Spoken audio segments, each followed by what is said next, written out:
I'm Emily Carter, 30 years old.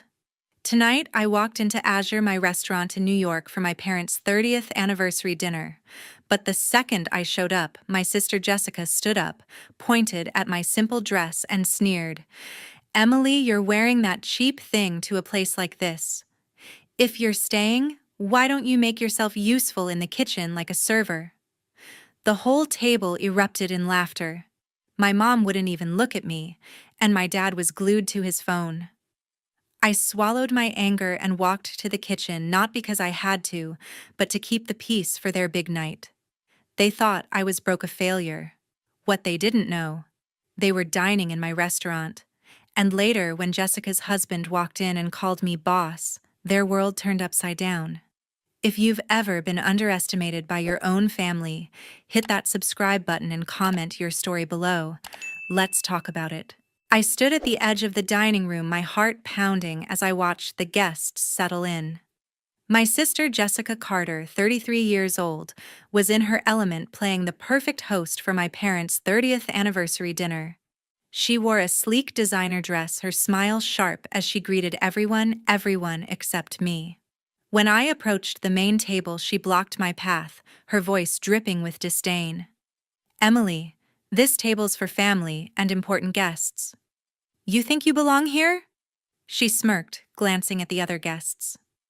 "If you're so desperate to stay, go make yourself useful in the kitchen. That's more your speed, isn't it? Serving the guests?" Chuckled, their eyes darting between us. My mother, Susan Carter, looked away, adjusting her necklace like I wasn't even there.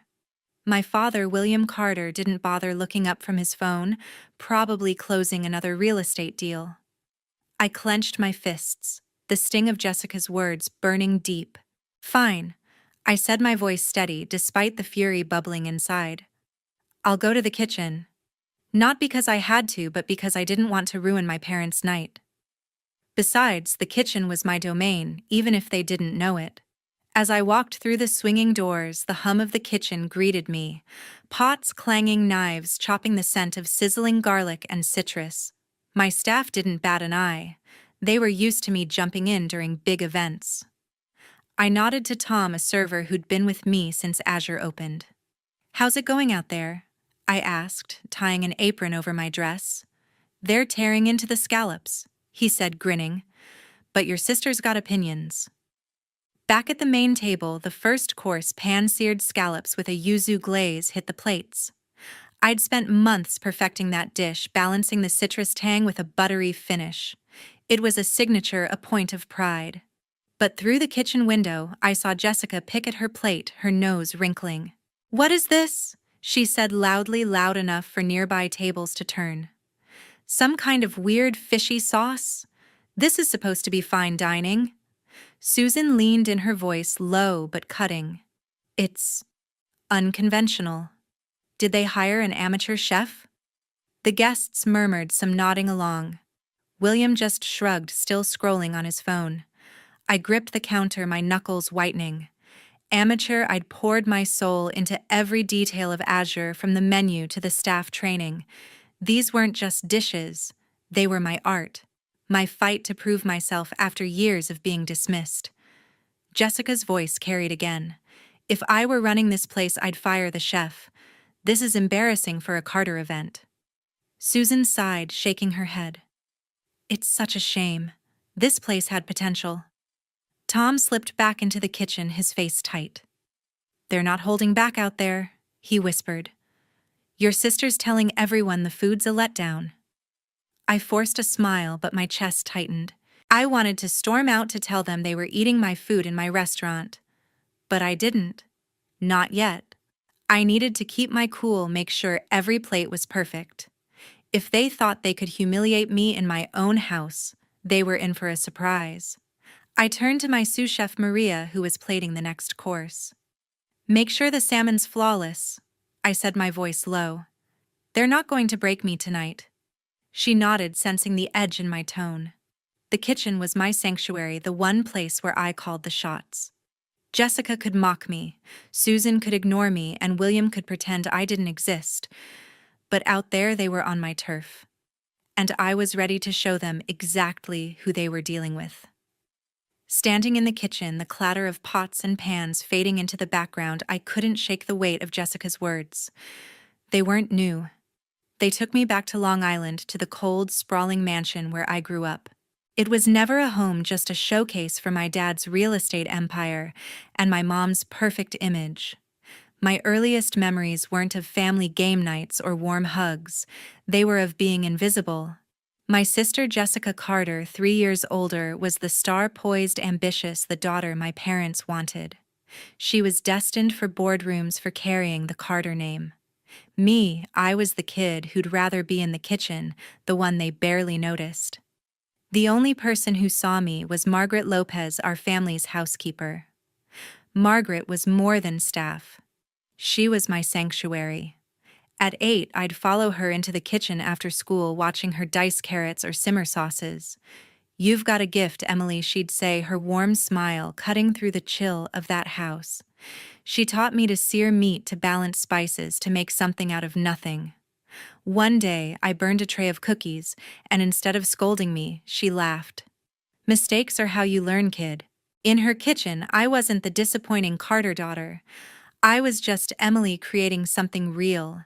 But my family saw it differently. When I was 10, I spent hours with Margaret making ravioli from scratch, stuffing it with ricotta and herbs. I carried the plate to the dining room, my chest swelling with pride. Jessica, 13 and already sharp-tongued, pushed it away. "What's this supposed to be?" she scoffed, rolling her eyes. My mom didn't even taste it. "Emily, cooking's for the help," she said, her voice like a slap. "You're a Carter. Act like one." My dad, buried in his newspaper, muttered, "Focus on school. We don't need a cook in this family." I stood there clutching the plate, my face burning, as Jessica smirked at her friends across the table. It got worse. At 12, I overheard my mom in the parlor talking to a friend. "I wanted to be a chef once," she said, her voice low, almost bitter. "But my parents said it wasn't proper for a woman like me. I gave it up for this life." She paused, then added, "Emily's throwing away her potential on the same mistake." I froze outside the door, my heart sinking. My mom didn't just dismiss my passion, she resented it like it was a mirror of her own regrets. It wasn't just that they thought cooking was lowly. It was that my love for it reminded my mom of what she'd lost. The kitchen became my escape, but it came with a price. Jessica's taunts grew sharper. "Why don't you just work for us?" she'd say, loud enough for her friends to laugh. My mom would shake her head, sighing like I was a lost cause. My dad barely noticed, too busy building his empire. But Margaret was there, teaching me to chop, to taste, to trust myself. "You don't need their approval," she told me one night as we kneaded dough. "You've got something special, Emily. One day you'll show them." I clung to her words even as my family's rejection carved a hole in me. In that cold mansion, the kitchen was the only place I felt alive. The memory of that cold Long Island mansion lingered, but it was one moment at 18 that broke me. I'd just gotten the letter from the Culinary Institute of America, the best culinary school in the country. My hands shook as I read it: accepted full-time program, a chance to turn my passion into a career. For weeks, I'd dreamed of telling my family, hoping they'd finally see me. I pictured my dad nodding with pride, my mom softening her usual disapproval. Maybe Jessica would even stop her endless taunts. But deep down, I knew better. I waited for the right moment. It came one evening in the study where my dad spent most of his time. He was behind his desk, papers scattered, probably closing another multi-million-dollar deal. I knocked, clutching the acceptance letter. "Dad?" I said, my voice steady despite the knot in my stomach. "I got into the Culinary Institute of America. It's a big deal. But I need help with tuition." He didn't look up from his papers. "Cooking school," he said, his tone flat. "Emily, that's not a career. It's a hobby. You're a Carter. We build empires, not dinners." I stood frozen, the letter crumpling in my hand. "It's not just cooking," I pushed back. "It's a business, a craft. I could be great at it." He finally met my eyes, but there was no warmth. "Great. You want to waste your potential on a kitchen? I'm not paying for that." His words hit like a punch, each one heavier than the last. I turned to my mom next, hoping for a shred of support. She was in the living room flipping through a magazine. "Mom," I started holding out the letter. "I got into CIA. It's what I've always wanted." She barely glanced up.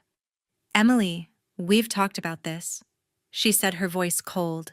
"You're meant for something bigger. Don't throw away your future on a whim." A whim I'd spent years in the kitchen pouring my heart into every dish. But to her, it was nothing. Jessica overheard from the hallway, her laugh sharp and cutting. "A cooking school," she said, stepping closer. "Emily, you're embarrassing yourself. Why don't you stick to something you can actually handle?" Her words stung, but it was my parents' silence that hurt more.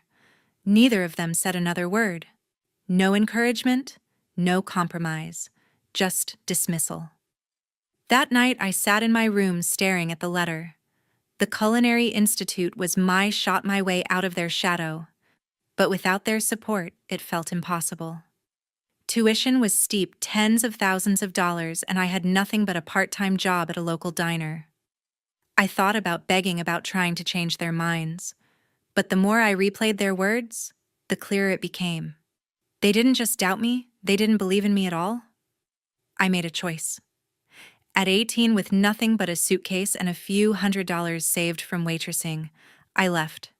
I didn't say goodbye. I didn't leave a note. I just walked out of that mansion, away from Jessica's smirks, my mom's indifference, my dad's rejection. New York City was my destination, close enough to feel familiar, far enough to start over. I'd heard about restaurant jobs there, entry-level gigs that could lead to something bigger. I didn't know how I'd make it, but I knew one thing: I wasn't going to let their dismissal define me. The first few nights were rough. I crashed on a friend's couch, a girl from high school who'd moved to the city. I spent my days applying for jobs, my nights staring at that crumpled acceptance letter, wondering if I'd made a mistake. But every time I doubted myself, I thought of Margaret, her voice steady in my memory.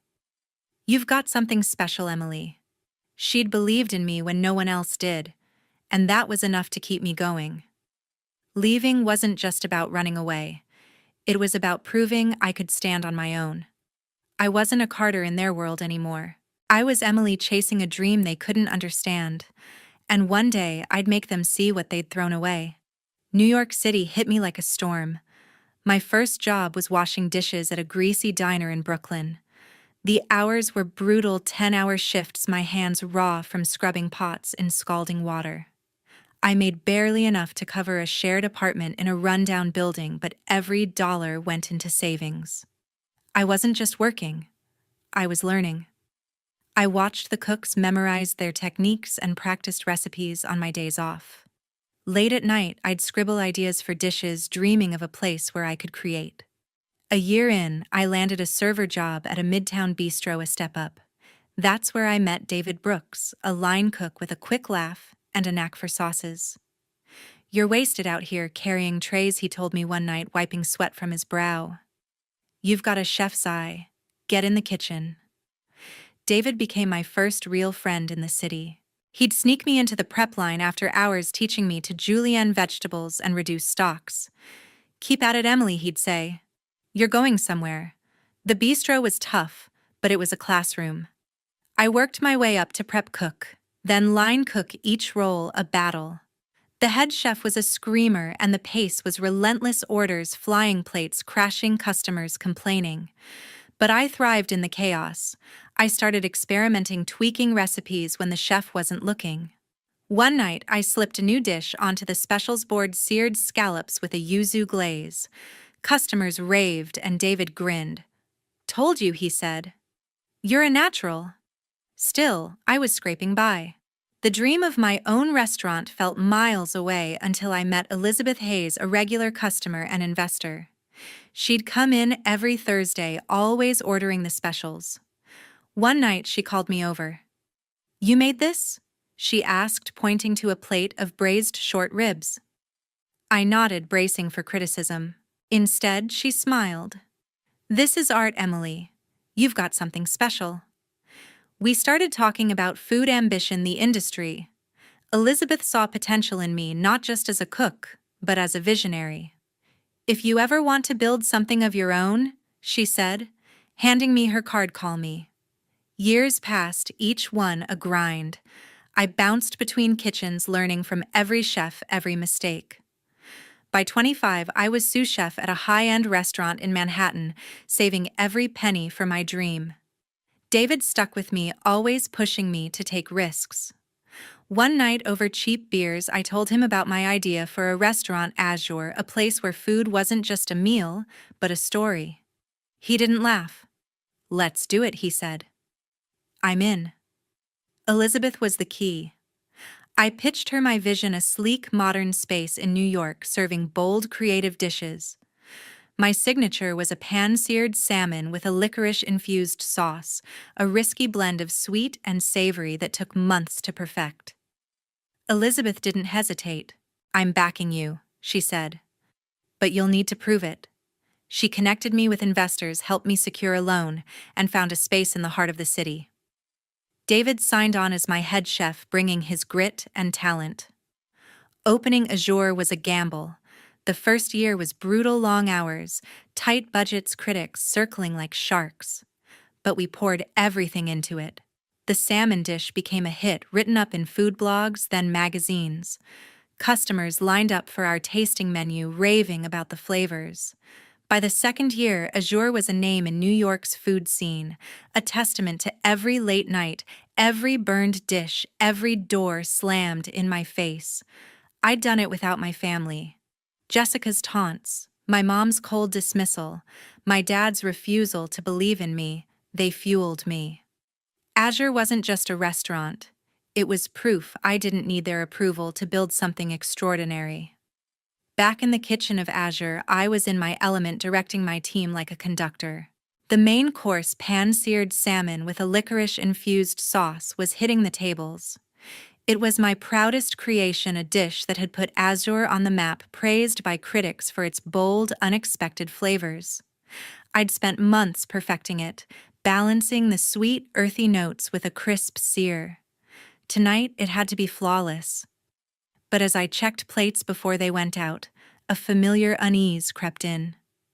My family was out there, and I knew they weren't done tearing me down. Tom, my server, slipped through the kitchen doors, his face tense. "Emily, you're not gonna like this," he said, keeping his voice low.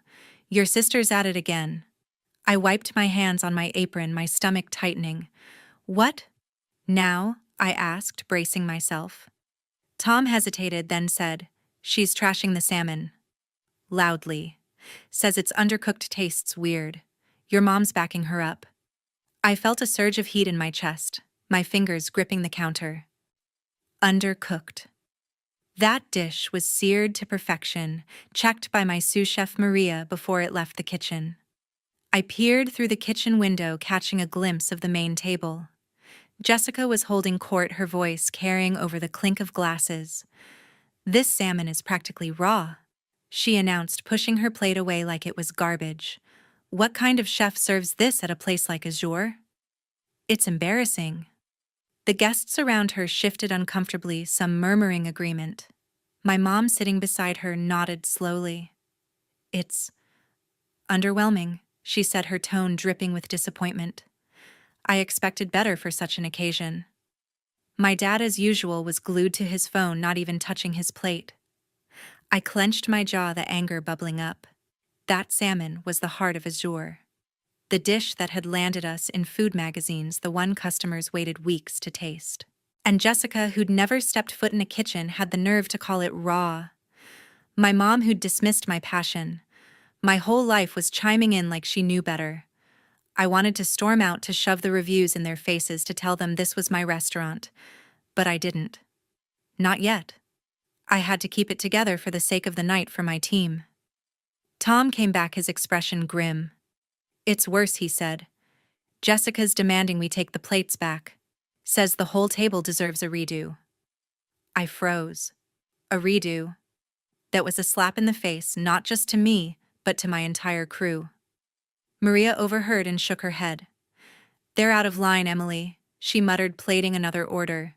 "You want me to handle it?" I shook my head, my voice tight. No. Let them talk. Keep the plates perfect. But inside I was seething. Every jab from Jessica, every sigh from my mom felt like a knife twisting deeper. They weren't just criticizing the food, they were dismissing everything I'd built. Years of dishwashing, late nights, burned fingers, and scraped together savings had gone into azure. That salmon wasn't just a dish. It was my fight. My proof I wasn't the failure they thought I was. And now, in front of a room full of guests, they were tearing it apart. I turned to the stove, checking the next batch of salmon myself. The sear was golden, the sauce glossy and fragrant. Perfect. I whispered more to myself than anyone else, but the anger wouldn't settle. Tom hovered nearby, waiting for instructions. "What do you want to do, Emily?" he asked. I took a deep breath, forcing calm. "Nothing yet," I said. "Let them eat. We'll deal with this soon." I wasn't going to let their words ruin my night. Not when I knew what was coming. Jessica's voice cut through again, loud enough to reach the kitchen. "If I were running this place, I'd fire the chef," she said, laughing. "This is a disgrace for a Carter event." My mom murmured something I couldn't hear, but the guests' chuckles told me enough. My dad didn't react, still scrolling. I gripped the edge of the counter, my knuckles white. They thought they could humiliate me in my own house. They had no idea what was about to hit them. The kitchen was a whirlwind, but my mind was on fire. Jessica's voice still echoed in my ears, calling my salmon raw and demanding a redo. I wanted to march out and set her straight, but I kept my focus on the plates, ensuring every dish leaving Azure's kitchen was perfect. Then Tom burst through the doors, his face a mix of nerves and urgency. "Emily, your sister's at it again," he said, clutching a bill. "She's complaining about the check now, wants to talk to someone in charge." I frowned, wiping my hands on my apron. The check. What's her problem this time? Tom handed me the bill, which listed only the wine, hundreds of dollars worth of vintage bottles my family had ordered. "She says it's ridiculous," he said. "Claims it shouldn't just be wine. She's calling for the manager." My heart skipped. I'd comped the entire meal, appetizers, entrees, everything as a gesture for my parents' anniversary. They didn't know it was my call, my restaurant. "Get David," I told Tom, my voice steady despite the anger simmering inside. David Brooks, my head chef and friend, had been with me since the bistro days. He knew how to handle tough customers, but this wasn't just any table. This was personal. I stayed in the kitchen, watching through the window as David approached the main table, his apron still dusted with flour. Jessica was in full performance mode, waving the bill like it was evidence of a crime. "This is absurd," she said, loud enough for nearby tables to turn. "A few bottles of wine don't cost this much. Where's the rest of the meal? I want to speak to whoever's running this place." My mom nodded, her lips tight. "It's sloppy bookkeeping," she said. "Unprofessional for a place like this." My dad, for once, looked up from his phone, frowning at the bill but saying nothing. David stood calm, his hands clasped. "The bill's correct," he said evenly. The meal was comped, covered in full. Compliments of Emily Carter. The table went silent. Jessica's eyes narrowed, her voice sharp. "Emily, what does she have to do with this?" David didn't flinch. "She paid for everything," he said. "This is her restaurant. She's the owner." The words hung in the air, heavy and electric. Jessica's face froze, her mouth half open. My mom's hand tightened around her wine glass, her knuckles pale. I couldn't stay in the kitchen anymore. I untied my apron, smoothed my dress, and pushed through the doors. The dining room felt like a stage, every eye on me as I walked to the table. Jessica stared, her expression a mix of shock and disbelief.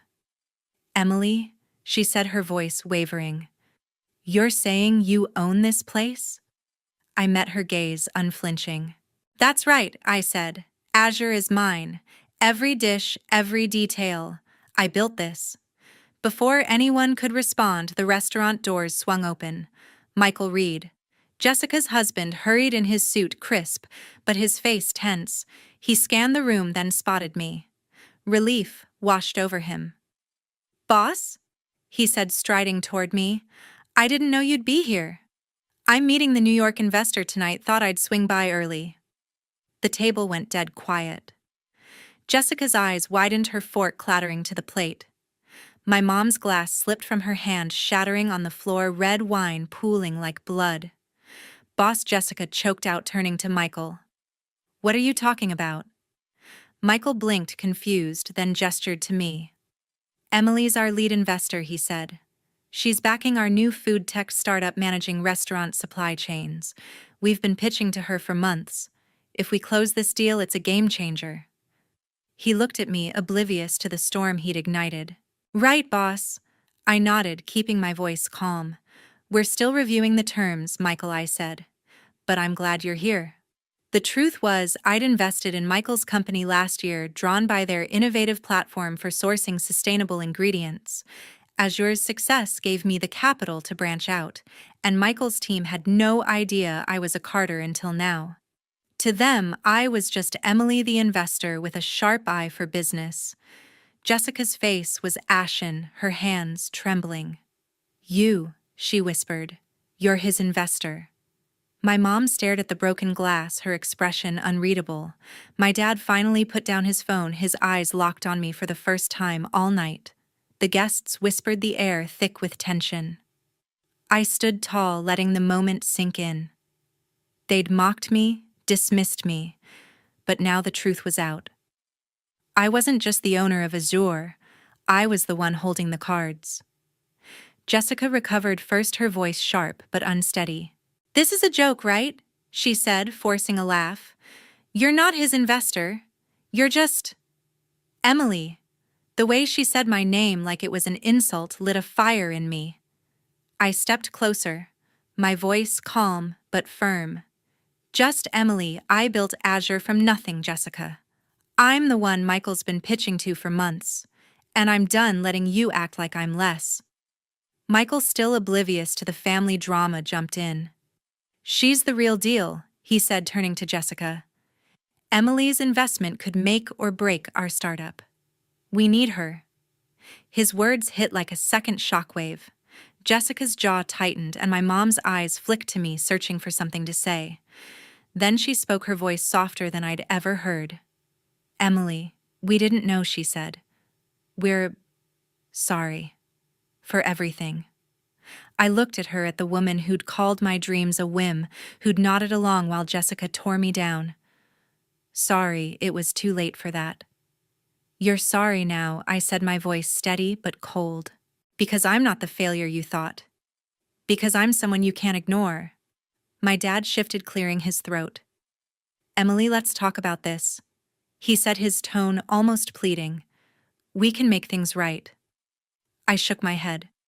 No, I said. You had years to make things right. You chose not to.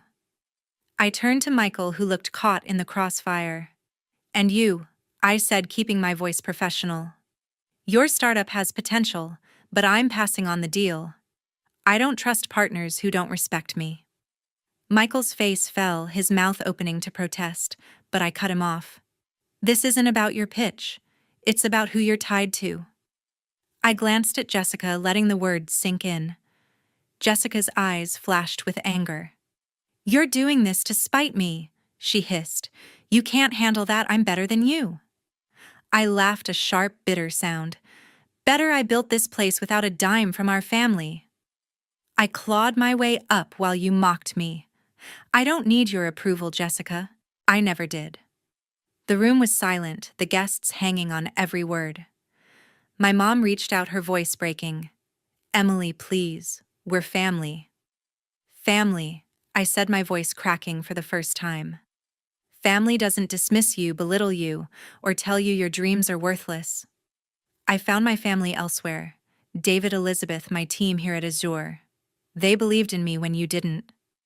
I paused, looking at each of them, Jessica fuming, my mom pale, my dad silent.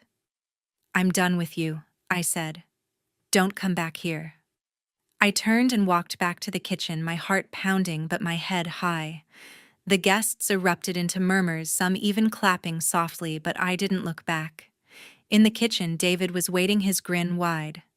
"You okay, boss?" he asked, tossing me a towel.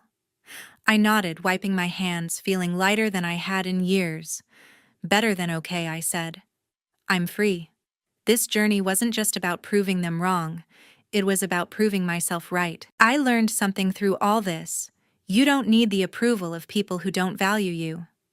Live for yourself, for what sets your soul on fire. For me, that's creating, whether it's a dish like my salmon with licorice sauce or a life I'm proud of. I built Azure not to impress my family, but to be true to who I am. To everyone listening to my story, thank you. You've been with me through every step, every fight, every triumph. If this resonated with you, hit that subscribe button and drop a comment. Tell me, have you ever had to walk away from someone to find yourself? I want to hear your stories.